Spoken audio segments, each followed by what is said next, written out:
The United States has suffered the indignity of invasion only rarely in its history. During the War of 1812, British troops overran Washington, D.C. and actually set fire to the White House. But for more than a century, no one else dared to trespass, until the morning of December 7th, 1941. In the end, Japan paid dearly for its ambition, and American armed forces avenged their shame at being caught unawares. With the end of World War II, the Soviet Union emerged as America's most threatening adversary. The Soviet detonation of an atomic bomb in 1949 and the sheer size of its armed forces kept the United States military in a perennial state of alert. In July of 1952, during the administration of Harry Truman, Washington, D.C. appeared to be the target of airborne intruders. But the prowlers weren't Soviet fighter planes. They seemed to be UFOs. Perhaps the most important sighting of all time was the so-called Washington merry-go-round. On 2 weekends in 1952, July 19 and 20, and July 26 and 27, UFOs were tracked by radar and seen by numerous individuals over Washington, D.C. and its environs. People at Andrews Air Force Base and at Washington National Airport went outside and could actually see objects in the sky that matched positions of blips on the radar scopes. And the net result of it was, for a couple days there, UFOs seemed to have had their way over the skies of Washington. On the third day of the sightings, as operators tracked the mysterious signals, curiosity suddenly turned to panic. The objects were heading toward the prohibited airspace over the Capitol and the White House itself. The Pentagon ordered jets from an airbase in Delaware to intercept the intruders. Al Chop was the Air Force's civilian spokesman on UFO issues. He was called to the radar room at Washington National as the dramatic incident unfolded. We were observing about 4 or 5 known flights and about 12 to 14 UFOs. And we saw the flight coming in from Delaware. We could see them on the radar scope, and the moment they came on the scope, all the UFOs disappeared. The fighter planes patrolled the empty skies for some 20 minutes, but there was nothing to intercept. However, when the jets returned to base, the UFOs promptly reappeared on radar. And then when they came back, after the intercept was left, the fact that they immediately came back on the scope, I was very apprehensive. Again, jets were sent aloft. One pilot reported seeing the UFOs, which he described as blue and white lights. Then he reported that they were closing in. We could also see them on the radar scope, and we could see his return and the unknowns grouping around him. And he said, "They're all around me." And then he said later on, "What shall I do?" Well, what could we tell him? After a few minutes, the UFOs pulled back and then disappeared. The standoff was over. However, the extended episode had stunned the nation. That sighting has never been adequately explained. Because it happened in Washington, D.C., it alerted everybody right on up to the President of the United States and caused a national press conference by the Chief of Intelligence of the Air Force to try to calm everybody down. We have received and analyzed between 1,000 and 2,000 reports that have come to us from all kinds of sources. Of this great mass of reports, we have, as of date, come to only one firm conclusion, and that is that it does not contain any pattern of purpose or of consistency that we can relate to any conceivable threat to the United States. General Sanford went on to explain that the sightings were merely an atmospheric anomaly, an inversion layer. Radar signals had bounced off this layer and picked up ground images of cars and buildings. Somehow, experienced radar operators at 3 different locations had misidentified them as UFOs. The press dutifully took down the story. They bought the explanations. It was still standard practice, and it was for many years, to accept whatever the government said about flying saucers, no matter how foolish it was when you looked at it carefully. The people at Washington National Airport and at Andrews were expert radar people and personnel. They'd been there for many, many years and could easily differentiate between ground clutter and true metallic objects. I mean, if they couldn't, they shouldn't have been radar operators. The senior radar air traffic controller at Washington National Airport, Harry Barnes, wrote his own account of the so-called Washington merry-go-round. He describes the objects as making right-angle turns, as hovering, as reversing their course and moving back upon their path. One radar tracked the objects as moving at approximately 7,000 miles per hour. He had never seen objects maneuver like this in his years of being over a radar scope. He didn't know what they were. There were a few others who did not believe the objects were simply a product of unusual weather conditions. At that time, I was convinced that these things were interplanetary machines of some kind, mainly because of what happened that night in the radar room at Washington National Airport. I'm convinced that those objects were real. We don't know what they are, and we don't know where they come from, but they are there. Of course, it's entirely possible that the military didn't really believe its own explanation of the UFOs. No fighters could catch up with these things, and they outmaneuvered the best that the military had to throw at them. Obviously, the people who were in charge of Air Force projects and Air Force intelligence at this time were not idiots. They were very, very smart people, as they are today. And I think they probably thought, once they appeared on Washington, oh my God, this is the holiest of holies. Now they're hovering around the White House and the Capitol. What can we do? Well, the answer turned out to be that they could do absolutely nothing. But it probably had to provoke a whole lot of consternation in official quarters. But I can't believe that they wouldn't have been interested in, at some level, trying to find out what is going on. It's a national defense concern. There was a technical report that said it's the most classified subject in the United States, even more so than the H-bomb. That's going pretty far. That's taking it very seriously. In the decades after the Washington National incident, aerial sightings were reported more frequently and all across the country. Some episodes were even recorded on tape. Dark 05, 327.1, 327.1. On March 25, 1995, 3 crew members on America West Flight 564 saw something unusual in the sky over Bovina, Texas. Texas 564, go ahead. Yeah, off to our 3 o'clock. Get some strokes out there. Can you tell us what it is? Right now, I don't know what it is right now. It was 10:25 p.m. and the plane was cruising at 39,000 feet. The crew kept their eyes on a large object with flashing lights, visible below them. When they turned west, the object turned too. Here is the actual conversation between the flight's first officer and air traffic control. 564, can you say that object at all on your radar? Cactus 564, no I don't. Talking to the 3 or 4 guys around here, no one knows what that is. We've never heard about that. But nobody's painting it at all? Okay, Cactus 564, say again? There's nothing on the radars on the other centers at all on that particular area, that object that's up in the air? It's up in the air? Affirmative. No, no one knows anything about it. Eventually, the object moved in front of an active thundercloud.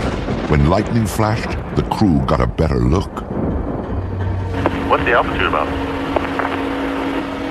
I don't know, probably right around 30,000 or so, and it's with a drill that starts from going counterclockwise, and the length is unbelievable.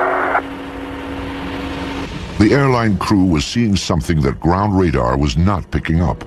Air traffic controllers alerted Cannon Air Force Base in eastern New Mexico to check if military aircraft, or perhaps weather balloons, were known to be in the area. Cannon 21.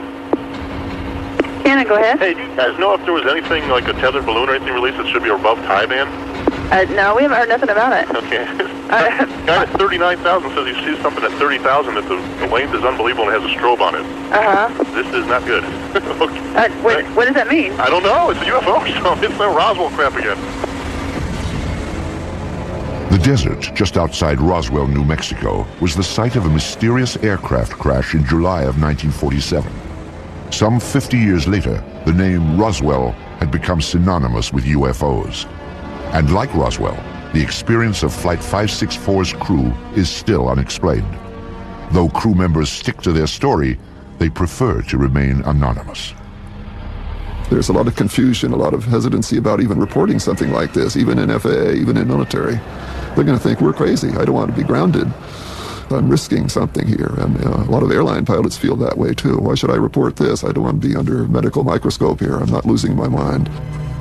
Airlines don't like to employ people who see strange things.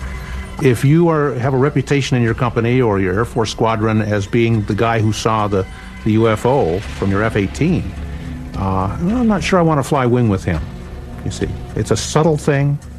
Again, it goes back to denial.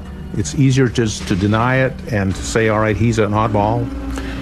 She just saw something that just couldn't be seen, so she's probably not as reliable as she should be.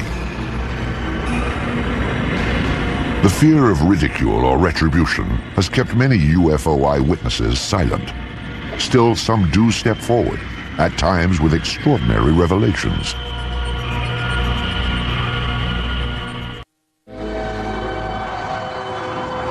Shag Harbor is a small fishing village on the east coast of Canada. It is a peaceful place where the locals focus on the sea, not the sky. But in 1967, a dramatic UFO incident upended Shag Harbor's quiet ways. It was October 4th, 1967, when two of the townspeople en route to their homes spotted something strange above the tree line. My friend and I were talking as I was driving, and all of a sudden my friend said, look at those lights in the sky. When we first seen them, they looked like they were stopped. Of course, we was driving in the car and we couldn't tell if they were stopped or if they were moving or what they were. And after we lost sight of it and we ran around the corner, we gained sight of it for a few more seconds, then we lost sight of it again.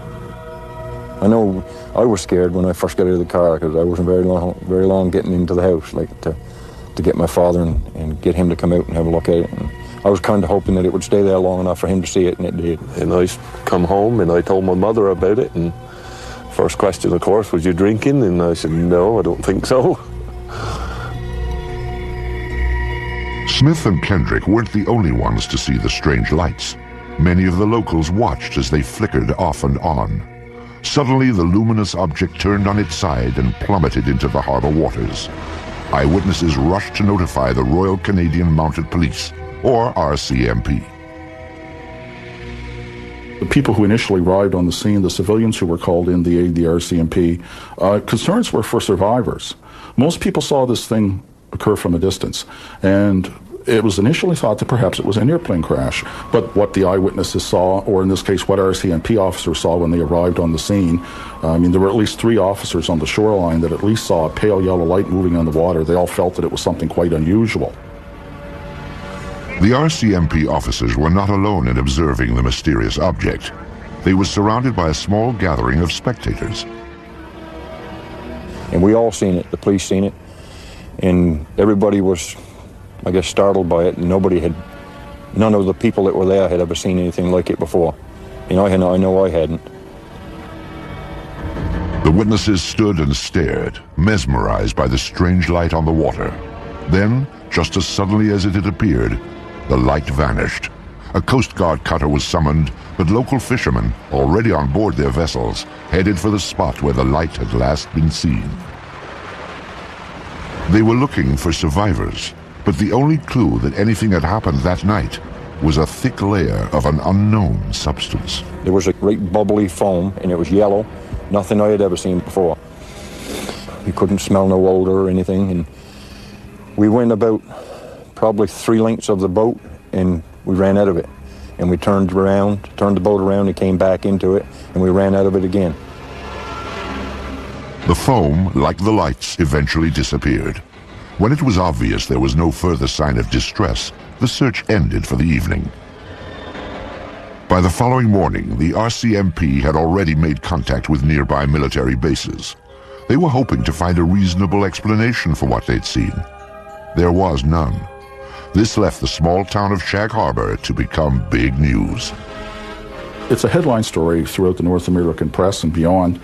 And in that, it was said quite clearly, there were statements made by personnel at Canadian Forces headquarters in Ottawa saying that, yes, indeed, we are searching for the crash of what we believe to be an unidentified flying object. This is one of those rare cases where something indeed real has gone into the water, and it's not an aircraft, and it's not space junk. This was an official statement. Canadian Armed Forces clearly stated that the object was officially a UFO. But the question of where it went after hitting the water was still a mystery. Canada's Department of National Defence was determined to find out. Military authorities ordered an underwater search. Within hours of the sighting, a Navy diving team was bobbing off the shores of the tiny fishing village, scanning the harbor bottom for debris. Meanwhile, Shag Harbor residents were stunned by what was happening in their small town. Those who had been the first to witness the lights were quickly gaining notoriety. Everybody teased me a lot about seeing Martians and all this stuff, but I believe I see something. I did see something, there's no question about that. And what it was, that I don't know, but it was something. It was definitely something. The people of Shag Harbor had no expectations. Roswell, although it occurred in '47, did not become, a story and a case until almost into the '80s, at least until '78. And they weren't influenced by that. Shag Harbor stood alone. Nothing was found during the Navy's 3-day vigil. On the 8th of October, the search was canceled. Media interest began to wane, and life in Shag Harbor settled back to normal. But researchers now claim there is more to this incident than originally revealed. 26 years later, the case was re-examined and unofficial information began to emerge. The men from the original Navy diving team were the first to talk, and what a story they had to tell. These men are claiming that there was a second operation, and their story has been corroborated by other Armed Forces personnel, that this UFO did not stay in the Shag Harbor area, but got away under the water and went up the coast and came to rest near Government Point. Now, at Government Point, you have a secret base. In those days, it was an American base on Canadian soil. To have an unidentified craft of any type sitting very near this facility and on some of their detection equipment would be a matter of extreme concern. The Shelbourne military base at Government Point is now closed, but at the time of the sightings, it was a first line of defense against Soviet threats. Here, American forces monitored for submarine activity using a sensitive underwater grid. According to the unofficial story, an object triggered the detection device, and a flotilla of Navy vessels responded. From our best information, 6 to 7 ships camped over the object for about a week, keeping an eye on it. Divers went down on it.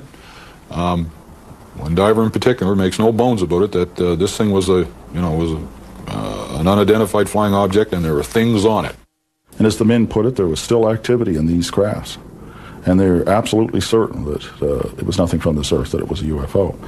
So this does go beyond the official record by quite a stretch. According to researchers, other eyewitnesses have come forward, making this story difficult to dismiss. So what evidence do we have of this happening? We have 3 to 4 people that tell us the story that this did happen. We've got the integrity of the witnesses, but that's, witnesses are, we don't have the smoking gun, that's for sure, but I think we probably have the gun, but we just don't have the bullets. The unofficial story may never have confirmation, but it most certainly is complete.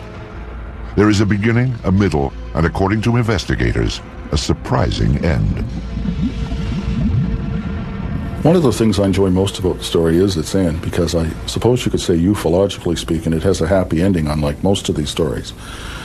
After these ships sat over this object for a week, the UFOs start moving again while still submerged under the water and move down the coast of Nova Scotia and out into the Gulf of Maine. Once in the Gulf of Maine, they surface and fly away. This was a genuine UFO event. And what does that mean? Yes, it was an unidentified flying object, but beyond that, it means that it's nothing conventional. There are certainly aspects of this that you cannot explain or explain away. There is another episode involving a top-secret base, but this time, a high-ranking officer did come forward and sound the alarm when UFOs penetrated secure military airspace. Weather balloons? Swamp gas? A flock of birds? The planet Venus? These are some of the UFO explanations proposed by the military over the years. Ironically, some of the most unusual UFO episodes have been reported by military personnel, perhaps because they are trained to carefully observe their surroundings. Or maybe there is something on military bases that is of interest to UFOs. Of all these troubling accounts, few compare with the experience of two of the world's most technologically advanced countries, the United States and Great Britain. This was Bentwaters Air Force Base, located 140 miles north of London.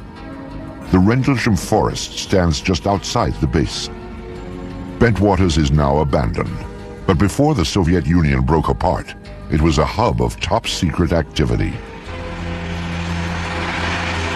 This was a joint base, shared by both the United States Air Force and England's Royal Air Force.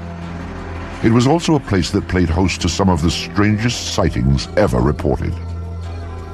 I think the Bentwaters case is sort of a mainline, hardcore UFO case because it involves intelligent, educated people who are used to dealing with high technology. They're guarding it and securing it on their own base. They know aviation, they know weaponry.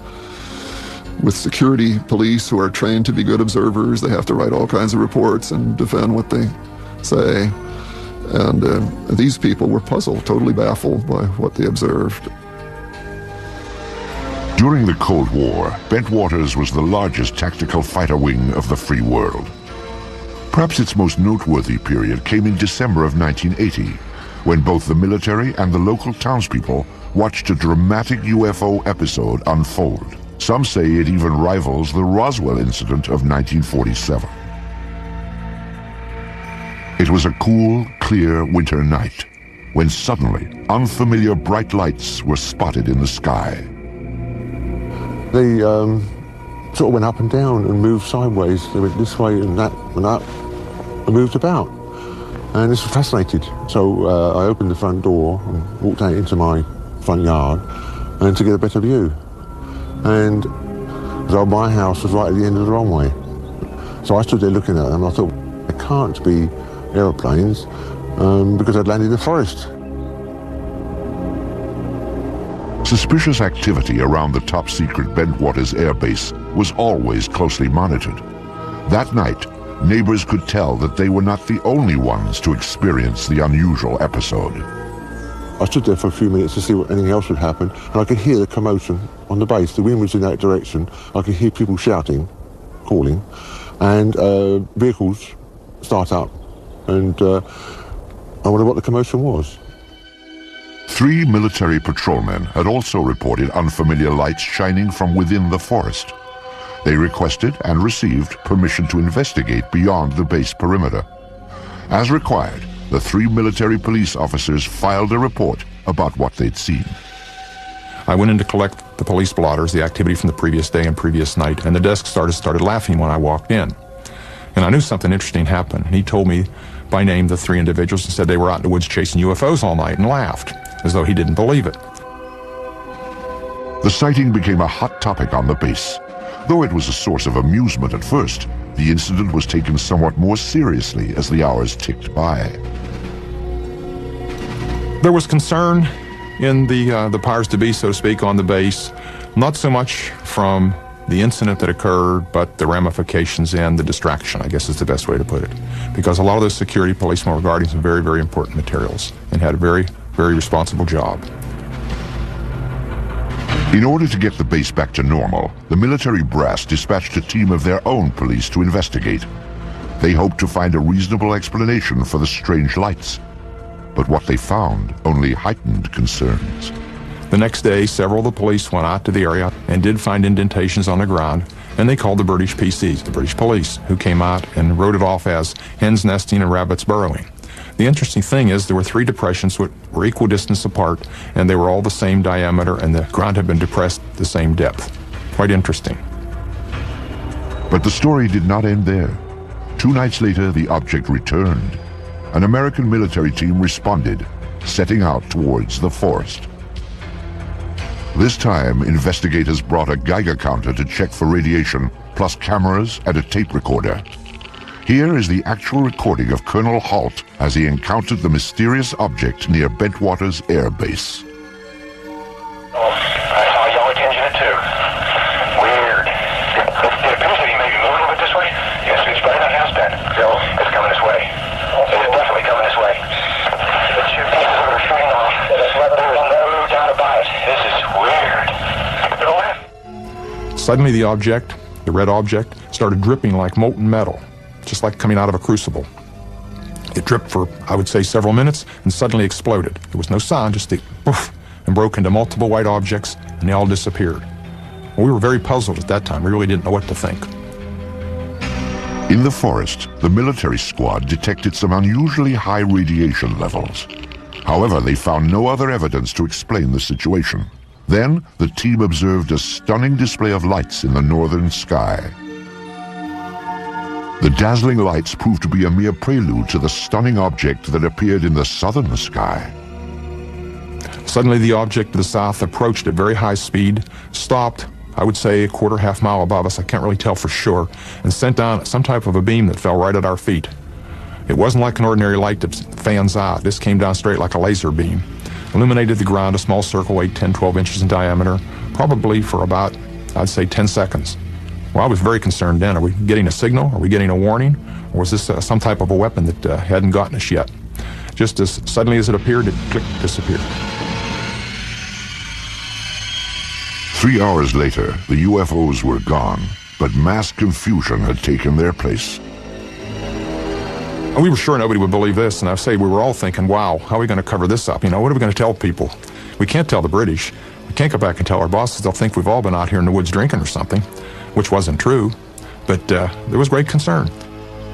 At the risk of ruining his reputation, Colonel Halt reported the incident to a superior officer the next day. He then turned in his audio cassette from the night before. After a staff meeting, the officer asked Colonel Halt to discuss the matter with the British liaison. The liaison was out of town, so Halt wrote a memo. I wrote a memo which has become somewhat public, I guess, and kind of cleaned it up a little bit and abbreviated what happened. Later in the night, a red, sun-like light was seen through the trees. It moved about and pulsed.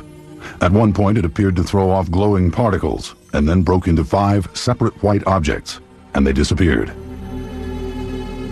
I expected a phone call or somebody to drop around to see me real soon. Nothing happened, and nothing happened. You know, days turned into weeks, and I kept asking, well, you know, is there any interest? And finally, it just became a non-issue. Bentwaters' commanders were content to let the matter drop, or so it seemed. But subsequent events would suggest that both the British and the American military regarded the incident at Bentwaters with the utmost gravity.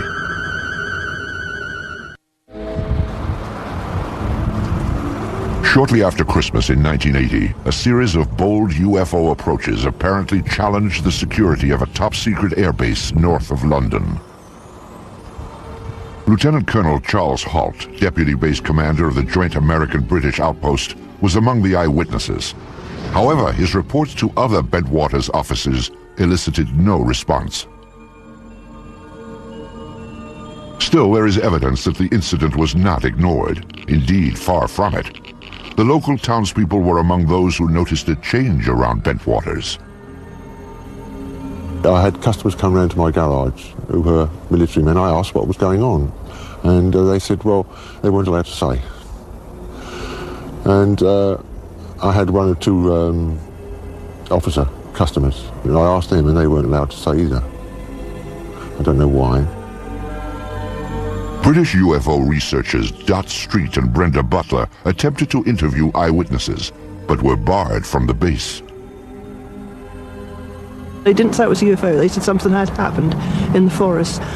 And when we came down and we actually tried to interview people, we would just stop. A breakthrough came for the UFO investigators when military personnel began to reveal a bizarre story that included more than just the sighting. They claimed an alien craft controlled by extraterrestrials landed in Rendlesham Forest and made contact with American officers. These curious reports have been ignored or denied by government and military officials. Despite this dismissive reaction, some say that the armed forces were keenly interested in the events at Bentwaters. People did investigate. They did it from an arm's length. I was never formally debriefed, and I can't, to this day, can't believe that. I do believe some people crept around the base, so to speak. I do believe there were multiple agencies with a great deal of interest that probed discreetly. I can't explain. I've had people indirectly approach me, trying to pry information out and find out what was going on. Military officials offered only conventional explanations for the extraordinary reports. Among them, that a satellite had fragmented as it re-entered the Earth's atmosphere. I can't rule out that a satellite didn't fall, or a portion of a satellite didn't fall in that area, but how would one account for the object moving through the trees? And the objects in the sky, they did not fall down. They stayed in the sky, moved about in sharp angular patterns, and there were 3 of them. And indeed, it does seem that some space debris did come through at around about the time concerned. But it should be remembered, of course, that the Bentwaters incident occurred over a series of nights. Another explanation for the sighting was refraction of the beam sent out by a nearby lighthouse. Clearly, something extremely unusual happened. The skeptical explanation that it was the lighthouse light reflecting strangely through the woods doesn't make any sense, because why hadn't they encountered that problem before since? If it's this lighthouse, the atmospheric conditions would have been such that at some other point it would have happened, but it never did. So you have something going on there that is inexplicable in the mundane. You've got very credible people who are charged with guarding a facility who cannot explain it, and if these people are incompetent, we'd better get them out of there. But none of the military personnel said to be involved were removed from the base. And publicly, it seemed both American and British officials were not anxious to pursue the matter any further. The corporate view of the British Ministry of Defence about the Bentwaters case is simply that the case was looked at the time and was not judged to be of any defence significance. Well, I've not seen that borne out by any analysis. It certainly seems to be an example of bureaucracy gone mad if you have something like this happen and people blandly say it's of no defence significance. Years later, the official position concerning the Bentwaters incident was revisited. This time it was brought before Parliament by no less than a former British Chief of Defence, Lord Hill Norton. Either the Americans, and indeed the deputy base commander, were hallucinating, or they believed that something had landed there, and they had taken photographs and records of it. In either event, it must be of interest to the defence of the United Kingdom. Despite such pronouncements, the military kept quiet about the incident at Bentwaters. Oh, there's no doubt in my mind it was some type of a cover-up. And I think there were some misleading stories put out. Somebody didn't want the general public to be aware of what had happened. Some 2 decades later, all physical evidence supposedly gathered during the incident is missing. No photographs have been found, although 3 separate search teams took pictures. And the military has no comment about the Geiger counter's high radiation readings in Rendlesham Forest. Perhaps the incident at Bentwaters Air Base in December of 1980 will never be fully explained.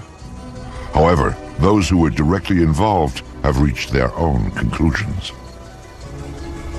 I think something totally out of the ordinary happened, something that we don't have an explanation for, and I'd certainly like to have one. Have we been visited? Perhaps. There certainly was some type of intelligent control over what we saw. I don't think there were little green men on board or whatever, and I really can't explain it. I'm firmly convinced there was some type of intelligent control. The baffling episode at Bentwaters is but one on a long list of sightings that seem to merit an in-depth and impartial investigation. Some of the most credible of these reports point to UFO penetration of sensitive defense installations. But there is one place on Earth where military authorities are said to have actually examined alien spacecraft. the forbidden American airbase known as Area 51. The peculiar events at Roswell in July of 1947 seem to have established a pattern for government handling of the UFO issue in the United States. The more officials denied the existence of UFOs, the more it appeared they had something to hide. In the 50s, there was the belief that the U.S. Air Force had proof of some sort that these were alien spaceships and was covering it up to prevent panic. That, in fact, the government not only knows about flying saucers, but is in cahoots with the aliens, that there is a technology exchange going on. In the years immediately after Roswell, the Army Air Force designed and tested a number of saucer-like craft, but none appeared to be of alien origin, nor were they especially flight-worthy. However, in recent decades, suspicion that the government was test-flying captured alien spacecraft has begun to surface again. Attention focused on an ancient dry lake bed deep in the desert of Nevada, at the heart of the Nellis Air Force Range. It is a top-secret test site known as Area 51. There's a new body of folklore growing up around UFOs, and this is associated with Area 51, which is part of the Nevada test site. And the story is that flying saucer technology is being tested and flown in extraordinarily advanced aircraft that are being developed there. There doesn't seem to be any question that there are extraordinarily advanced aircraft being test flown there, and this has been going on for some years. Area 51 was the development site used for the F-117 stealth fighter. U.S.-operated MiGs have flown from that area. These are extraordinary vehicles, and if you had seen, say, an F-117 in flight before it had been publicized, you would not have known what to make of it. It would have been a UFO in a very real sense, an unidentified flying object. The stealth fighter is truly an incredible aircraft which few could even dream of in the 1970s. To observers near Area 51 at that time, it would have appeared surprisingly alien and worthy itself of a flying saucer report. What's really interesting is that as long ago as 1947, people were reporting the boomerang-shaped UFO, which now looks very much like what is being flown as part of the stealth technology. It is interesting that certain kinds of aircraft that undeniably exist look very much like what people reported as UFOs for many years. Some believe that the source of such technology is alien. If it is, then many trace the source back to Roswell in 1947 and the government's supposed cover-up of the spacecraft that crashed there. The sensational UFO stories associated with Area 51 have made this remote site a mecca for the curious. Visitors to this spot are monitored from the restricted airspace above and by ground vibration sensors that detect their unwelcome approach. The surrounding mountaintops hold still other devices that scan for any movement below. Once they are alerted, private security forces move in to discourage the curious from getting closer. For those who defy these measures, trying for a glimpse inside, there is one last chilling warning. Deadly force will be used if you come any closer. Persistent rumors about alien technology prompted the investigative arm of Congress to reopen the Roswell case in 1994. The General Accounting Office, or GAO, searched for all records related to the events of 1947 and then issued a report on their findings. The General Accounting Office report is brief, like most of their reports, and it simply describes what they did to try to discover what happened at Roswell, which was contact the usual suspects, the CIA, the FBI, the National Security Agency, and so forth, and ask if they had information on Roswell, and ask to see certain records there. But essentially, they couldn't find any documents on Roswell at all, period. In fact, the GAO revealed that every document relating to Roswell had been destroyed illegally. When you really look carefully at the phenomenon, there's no question that some UFOs are alien spacecraft, that some government officials have known this since 1947, and this is the biggest story of the millennium. Also, I think we need a new generation of journalists who will give this story the attention it deserves if we spent 1/10 the effort that was spent on Monica Lewinsky on getting to the truth about flying saucers. We all know what was going on in 6 months. Who was responsible for destroying the Roswell papers? No one has yet been named. But now the years are passing, and those who hid the truth about UFOs may never be identified. Perhaps the more important question is, what were they trying to hide?